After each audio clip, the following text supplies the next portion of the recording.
What you doing? I'm working. What you working on? Stuff. What do you want? What kind of stuff? Get out. Get out.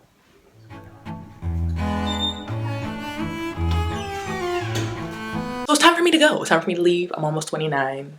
I'll be 29 in August. I'm a grown-ass woman, and it's just time. Let's get to it.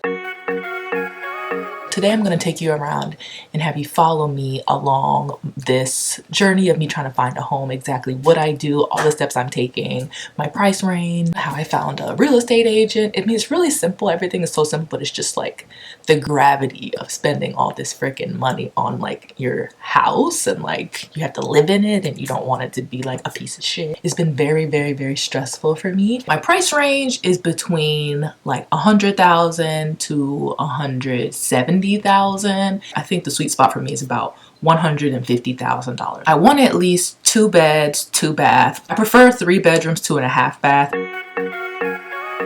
What I do when I'm looking for a home is I have 2 apps. So you can have a map view on Zillow, but you can also get a little bit more specific and draw around where you want your home. I want to live within the perimeter or right outside the perimeter. Because I've been looking at these homes for like 2 months now, I pretty much know what's on the market. For example, let's say I want to look at this house, okay? I really wanted to look at this house. I love it. It was a townhome, 175, and it's just gorgeous. Like, look at it. So once I've looked through and been like, all right, I like these homes, I'll save them. And then I will send a text to my real estate agent. How I found my real estate agent, he's just a family friend. I'll text my real estate agent and be like, hey, can we see this house today? Found a house that I actually really like. I've been looking since like April, which is so annoying. But you know, during this pandemic, it's been weird and crazy. Before my real estate agent takes me there, I go there alone and look at the area, and I'll tell you why. Come with me. Come with me.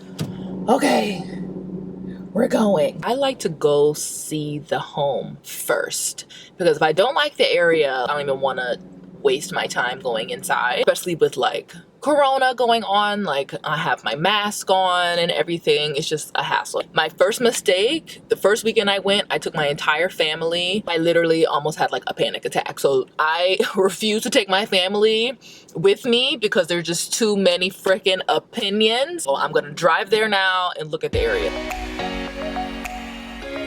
I am currently driving to this location, and I got a text from my real estate agent that the house is under contract. So glad this is happening on camera, because this happens all the time. Like on Zillow and like Redfin, it'll show that it's for sale. The second I want to go see it, it has already sold, because he has, I think it's called the MLS site, which like it's way more updated than the other Redfin, Zillow. So I think MLS is for like real estate agents. So if it's under contract, that means that someone has already put down an offer and they're working it out, whatever.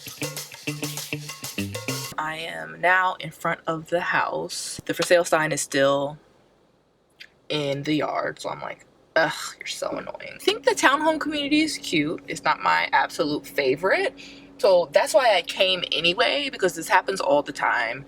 You come and you look and see, hey, maybe in 3 months, 4 months from now, if you love this house or you love the area, you can ask your real estate agent to put tabs on this area, so when something does come up, you can immediately go. The point of going to see so many homes, because I've probably seen like 30 homes in the last couple of months, I know a good buy when I see it now, because I've seen so many. So if I see a house that's 175, I'm like, well, I can get this other home in this other area for 150, so why would I pay 175 for you? Like the townhome area, the next thing I'm gonna do is I grab my phone and I type in grocery store. Where is the nearest grocery store, and what does that area look like? Grocery store. Kroger's 0.5 miles away, so let's go to Kroger.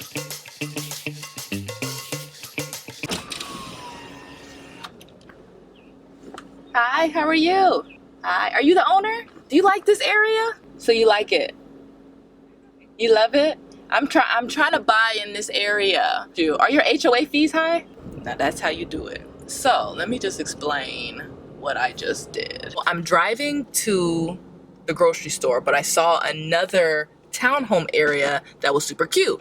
Can I afford this? No, but I just want to know about the area. There are nicer homes in this area next to the house that I can afford. That's good. Like, you want up and coming, nicely built homes around your house. Another thing I do is if I see someone outside, I ask them, how do you like the area? What is it like? I've been to places where I've asked grown men, how do you like it? And they said, do not live here. Grown men telling me, they're like, you're gonna be on your own. Do not live here. And if they don't specifically say do not live here, they're like, hell no. I say all that to say, like, there is no pressure. At first, I felt tremendous pressure. The first 2 weeks, like, I gotta find a house, gotta find a house. But finding a home is a months, sometimes year process. I'm taking my time. I am getting to know the neighborhoods. I'm knowing what's a piece of trash, what's not. I'm talking to the neighbors. And if a house is sold that I love, it was not my house. So I'm at Kroger. I actually grew up very close to this area. It's very safe, and I'm a single woman, so I need to buy a house that is safe. And a lot of the $150,000 range homes aren't safe. There are plenty that are not. A house that I wanted to see is sold or is under contract. Something will go under contract, and the next day it's on the market again. So it's a mind, and it's horrible, but I've come to the conclusion that it is what it is, and this process is gonna take me some time. It's too late now to turn around and back again.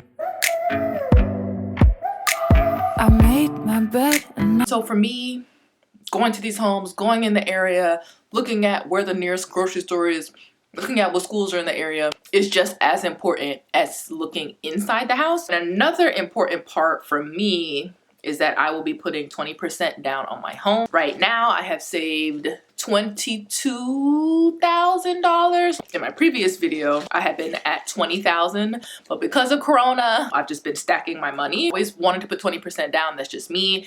If you are not aware, I'm not part of the FIRE movement, but I'm pretty into it. FIRE stands for Financial Independence, Retire Early, and I'm like on that train. Like, I'm not trying to retire in like a year, but I'm trying to maybe retire in like 10 years. If I don't retire, at least I have enough money to retire if I wanted to. And so I don't know, that's just my goal. And so I want to own my home outright. Like, I don't want to be putting 2% down on a house, which is fine if that's, you know, all you can do. But for me, in my situation, I want to own my home quickly. I think a lot of people's mindset is I have to rent forever, so I might as well be putting rent towards a mortgage, which is understandable. But what I've seen with most people who think that way is I'm always going to be paying rent for the rest of my life, so I might as well just pay a mortgage for the rest of my life. And I don't think that's necessarily true.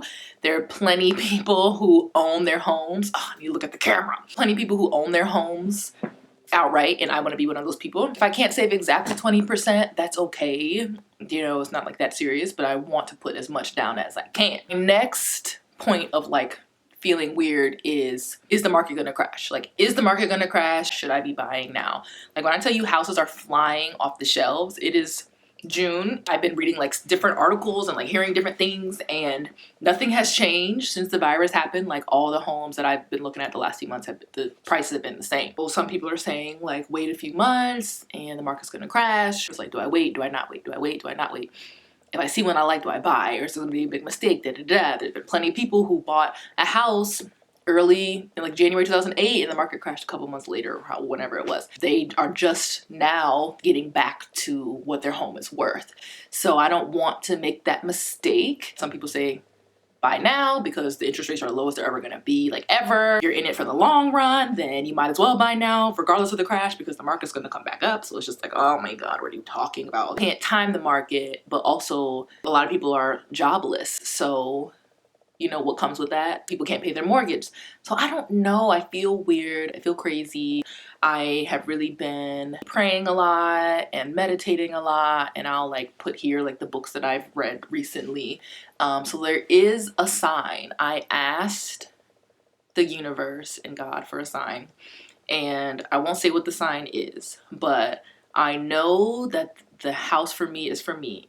When I see this item, symbol, thing, I will know that's my house, and I know that I need to buy it then. So I'm not worried about like the market. I mean, I'm worried. The universe is on my side, and I know that I will buy at the right time because I'll see this sign. That might sound a little weird and crazy, but if you read these books, you'll know what I'm talking about. And if that's in 6 months, great. If that's tomorrow, great. It's just a lot. It's just a lot. And I am excited. I'm scared. I feel weird. I'll update you guys on like what I find and if I found one and when I'm buying and all that stuff, how much it is. But yeah, so if you enjoyed this video, please give it a thumbs up and I'll see you in my next one. Bye.